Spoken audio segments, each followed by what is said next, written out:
Hello. Let's just swap these out. How's everyone doing? That was really intense. So, my name is Anita Sarkeesian. I am a pop culture critic. My work deconstructs the representations of women in the media through a feminist lens. I'm currently producing a series of long-form video essays on YouTube called Tropes versus Women, in which I analyze the portrayals of women in video games.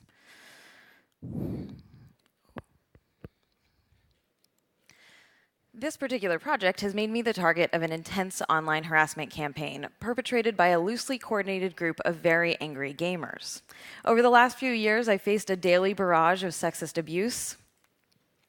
These attacks range from hacking and doxing attempts to rape and death threats made against me and my family. The near constant abuse has been and continues to be pretty awful. I have extensively documented and discussed how and why these cyber mobs form in various talks and articles. But today I want to dig a little deeper into the mentality that underpins the pervasive mistreatment of women both online and offline. Specifically, I'll be addressing 3 common ways women's professional and creative and intellectual work is dismissed. Those are the denial of women's earned accomplishments, the denial of women's life experience, and the denial of women's professional expertise. All 3 of these things work to reinforce gender discrimination and also make possible other more extreme forms of harassment. The dismissal of women's knowledge and contributions is a pervasive problem, but because it's more subtle than overt slurs and threats, many don't recognize it as a form of sexism. Even the men who engage in the active denial of women's accomplishments, experiences, or expertise may not consciously understand what they're doing, which makes it especially insidious and harmful. So today I'd like to use my own experience to illustrate how this phenomenon operates in practice, but keep in mind that unfortunately none of this is unique to me. So let's start with number 1, the denial of women's earned accomplishments. The professional accomplishments of women are consistently downplayed and dismissed in male-dominated fields, and we are often not given proper credit for our own work or ideas. So I'm going to start by telling you a simple truth. I founded and run my own nonprofit organization called Feminist Frequency. I started Feminist Frequency as a video web series in 2009, which I filmed in my living room, and the goal was to make feminist theory more accessible to women and girls. Since those modest beginnings, I've expanded my endeavor and built it into an official 501c3 nonprofit organization. In my role as executive director, I manage 2 full-time staff members and a whole host of consultants and contractors. Feminist Frequency still produces our educational media criticism, but we've also expanded our mission to include advocacy work around making the internet a safer, more welcoming place for people of all genders. In this pursuit, I regularly consult with major social media companies in developing solutions to curb harassment on their platforms. I'm quite proud of what I have built and what I've accomplished with this work so far. These are all facts. Thank you. Okay. So this is all factual information. Sadly, but not surprisingly, thousands of my detractors spend countless hours concocting ever more elaborate conspiracies to try and deny and undermine that reality. They do this in a myriad of ways, but here is one of the most popular. After the unexpected success of my 2012 Kickstarter campaign, I hired a co-writer and producer to help work on the new Tropes versus Women in Video Game series. Almost immediately, male gamers pounced on the fact that my newly employed producer, Jonathan McIntosh, happens to be male, and they began manufacturing a conspiracy theory in which I am not responsible for my own project. Images like these are repeatedly created and passed around to perpetuate this false narrative that my producer is a puppet master pulling the strings behind the scenes. It's a Wizard of Oz style fiction in which I am portrayed as merely a pretty face who mindlessly repeats the work of an ominous male mastermind. There's so many of these. These are attempts to discredit my work by insinuating that I am not who I say I am, that I do not have ownership of my intellectual work. The implication is that I am somehow not capable of operating my own organization. The assumption that women are not really responsible for our own professional accomplishments and therefore do not deserve our influence or success stems directly from sexist thinking. This is the same mentality that calls into question women's competence or qualifications with suggestions of getting ahead based on looks or being hired to fill a diversity quota or sleeping their way to the top. Number 2, the denial of women's life experience. Women often find the validity of our own life experience denied and dismissed. Regardless of our educational background or personal history in a field, we're told that we don't have the right to participate or even speak on particular topics. Here's another fact. I've been playing video games since I was 5 years old. My dad was a computer networking engineer, so our house was always filled with the latest machines loaded with all sorts of games. I was also fond of Nintendo and especially loved Mario and Kirby. Mario, Kirby, yeah. People play games in this audience? When I was about 10 years old, I launched a mini campaign to get my reluctant parents to buy me a Game Boy. And after a few months, I was finally able to convince them that a portable gaming device marketed to young men and called Game Boy was in fact appropriate for their little girl. Throughout my teenage and college years, I continued to play games on and off. Later in graduate school, I studied under a prominent games scholar, Jennifer Jensen, at York University, and took courses focusing on gaming and education. In short, I've been playing games for most of my life. The reality of this lifelong involvement with video games isn't convenient for my detractors, so they try to construct a different narrative using whatever fabrications they can muster. One particularly amusing conspiracy theory has to do with my original Kickstarter video. So here's a short outtake from that video in which I realized that making a fundraising pitch while playing Rayman Origins is way more difficult than you would think. Okay, so let's do it. Am I recording? Have you ever noticed that I can't play games and do this at the same time because I'm distracted? Okay. Okay, so these screenshots were lifted from that video and are still passed around as proof that I'm a fraud. Because the light on the Xbox logo is not clearly visible, they have deduced that not only that I am a fake gamer who just pretends to play games, but also that I don't even know how to turn on a controller. The reality that LEDs don't show up very well on video when filming in a room with bright sunlight just didn't occur to them, I guess. Truly some of the internet's finest detectives right here. The controller example is hilariously absurd, but it's also part of a larger pattern of behaviors in which some men go to great lengths to manufacture reasons why women don't belong in their subcultures and hobbies. We're then forced to go to ridiculous lengths to prove our credibility, and if we don't meet the arbitrary standards these gatekeeping methods demand of us, we're accused of being interlopers and fake geek girls or fake gamer girls. So here's a question for you. Are these games? Are you sure? You sound a little reluctant. Yes. Have you played some of these games? Do you like some of these games? Yeah, me too. These are some of my favorite games. And yet, in some gaming circles, playing these games does not make you a real gamer. There is a very gendered stigma attached to what are thought of as more casual interactive experiences. That sentiment actively works to alienate women and other marginalized communities from mainstream gaming, and frankly makes us feel unwelcome. Straight white men have the luxury of being able to embrace gaming culture unconditionally because so many games are made specifically for them. Women, by and large, don't have that same luxury. The male-centric products, marketing, and culture that the industry has cultivated over the past few decades has created the perception that being a real gamer means playing and loving violent, testosterone-fueled titles like Call of Duty, God of War, and Grand Theft Auto. As a result, I, like many women, have had a complicated relationship with video games. My engagement with gaming has ebbed and flowed over the years, but I keep coming back to it out of a genuine love for the potential of the medium and a belief that it can be better.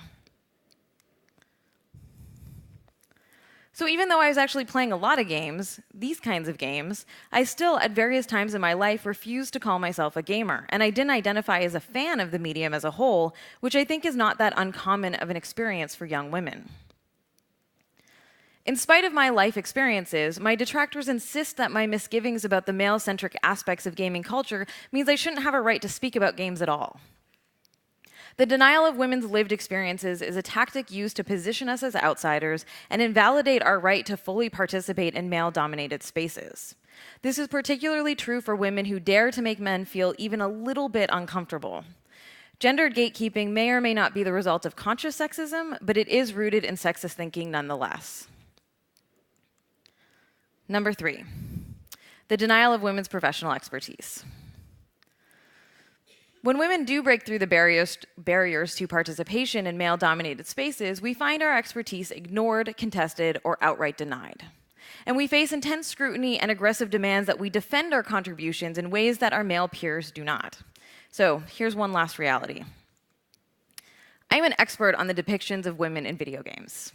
In addition to playing games for most of my life, I've spent the last 3 years researching and examining the representations of women throughout the history of video games. I've discussed and analyzed over 300 different games in my Tropes vs. Women series thus far.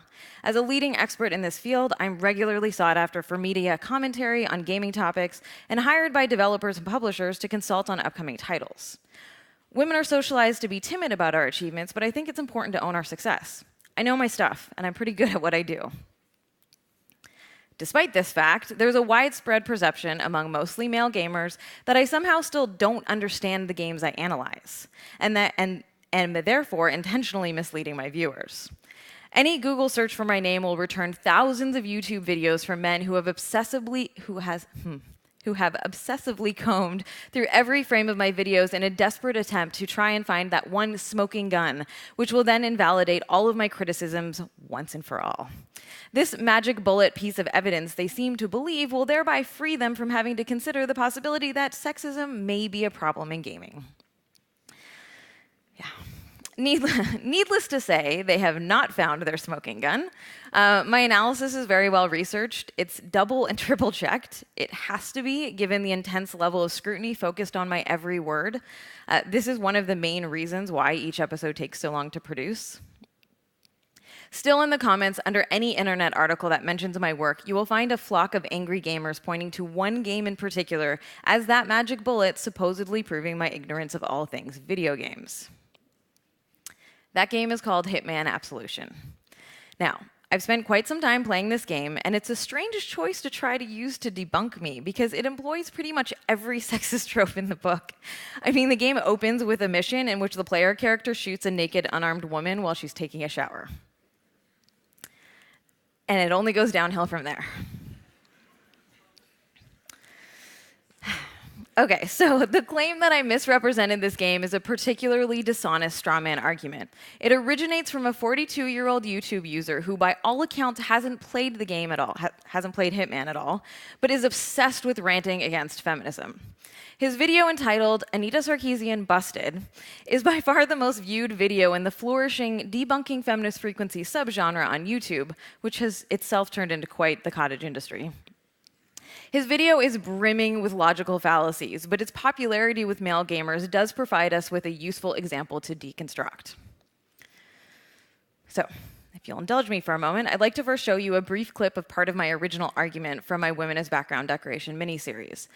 You're about to see 1.5 minutes from an hour-long analysis in which I discuss the ways in which sexual objectification is coded into game systems in many open-world or sandbox-style games. Here I'm addressing sexually objectified NPCs or non-player characters that are designed to be malleable, vulnerable, or disposable. I should note that this kind of misogynistic behavior isn't always mandatory. Often it's player-directed, but it is always implicitly encouraged. In order to understand how this works, let's take a moment to examine how video game systems operate as playgrounds for player engagement. Games ask us to play with them. Now, that may seem obvious, but bear with me. Game developers set up a series of rules, and then within those rules, we're invited to test the mechanics to see what we can do and what we can't do. We are encouraged to experiment with how the system will react or respond to our inputs, and discover which of our actions are permitted and which are not. The play comes from figuring out the boundaries and possibilities within the game space. So in many of the titles we've been discussing, the game makers have set up a series of possible scenarios involving vulnerable, eroticized female characters. Players are then invited to explore and exploit those situations during their playthrough. The player cannot help but treat these female bodies as things to be acted upon, because they were designed, constructed, and placed in the environment for that singular purpose. Players are meant to derive a perverse pleasure from desecrating the bodies of unsuspecting virtual female characters. It's a rush streaming from a carefully concocted mix of sexual arousal connected to the act of controlling and punishing representations of female sexuality. In-game consequences for these violations are trivial at best and rarely lead to any sort of fail state or game over. So, a bunch of gamers were very unhappy about my analysis and allege that my video is deliberately misleading. They claim that the game does not encourage players to attack civilians, but instead punishes players for such actions. And therefore, by showing footage of the player character killing exotic dancers, that I was deceptively trying to make the game appear sexist. Everything about this claim is false. It's common for strawman arguments like these to focus on minute details, which are then blown out of proportion in an attempt to create a scandal. If you're not familiar with these kinds of games, I'm going to get a tiny bit technical about game mechanics for a moment, so bear with me. First, in my video, the exotic dancers are not being killed, they're being pacified, which is what the game calls it when you knock someone out without killing them. The game indicates this in the top left-hand corner of the screen. Next, the game does not punish players for non-lethal pacification. The point system in Hitman Absolution functions as a way to track performance stats. It has nothing to do with success or failure of the mission. All you need to do to pass a level is to kill your intended target and get out alive.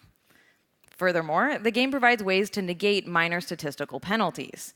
In fact, if you keep watching my playthrough, you'll notice that the 140-point pacification deduction is nullified when the unconscious bodies are hidden inside one of the many containers that the game designers have placed in each level for that purpose, meaning there is no penalty.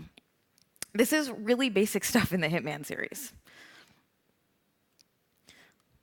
Finally, the assertion that the game does not encourage players to attack civilians is simply incorrect.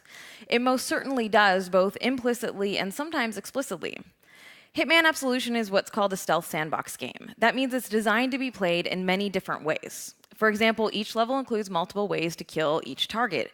It's essentially a playground for creative violence.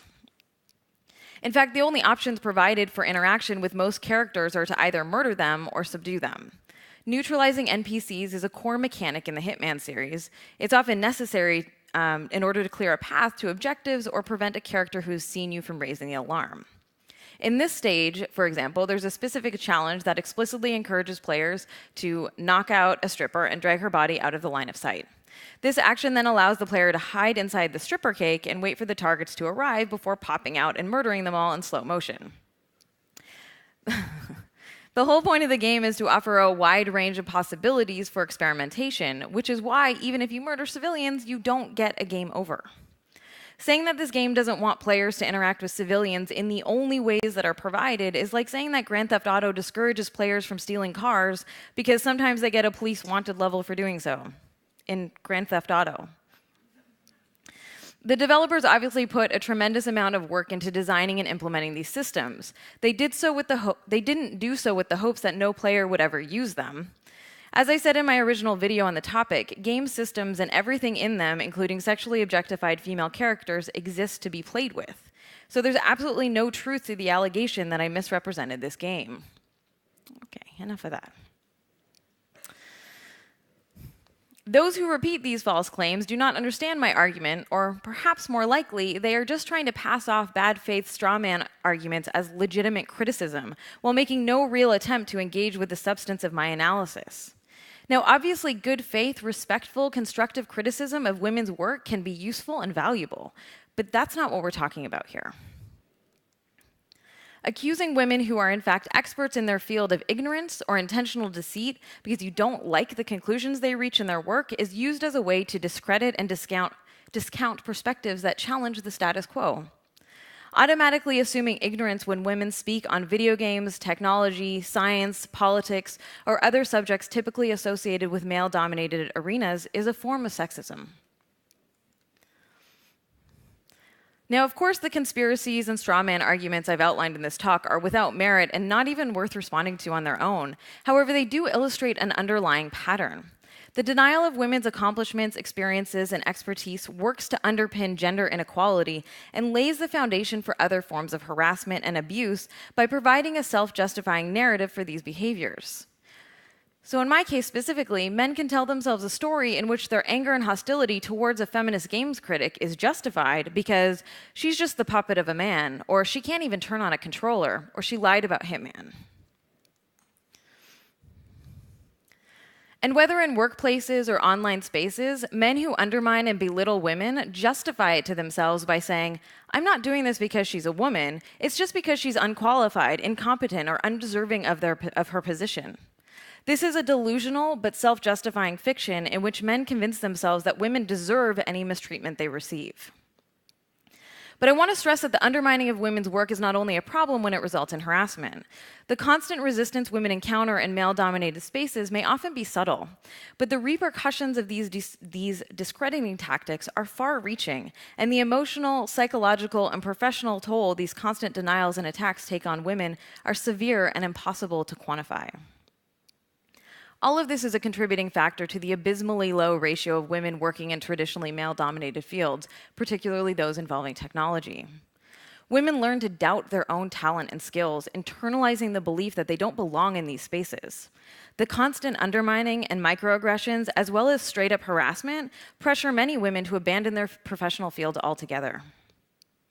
And by ensuring that these fields remain places in which women are not viewed or treated as equals, these devaluing tactics work to shore up the status quo, limiting the opportunities for women to gain entry to these spaces and actively maintaining male dominance, making it impossible to reach true gender equity. What's insidious about these more subtle forms of sexism is that oftentimes men don't even realize they're participating in them. As the great Howard Zinn famously said, "You can't be neutral on a moving train."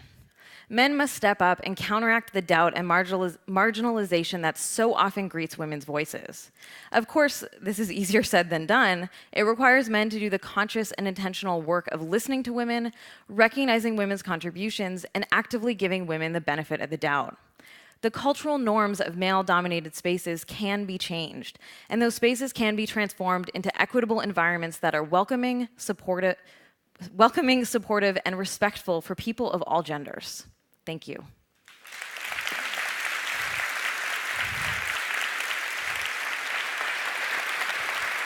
Thank you so much. Thank you. Now, one of the breakout sessions that follow will speak directly on the topic how to end online harassment. So luckily we don't have to solve it now in like 1 minute. Oh, good.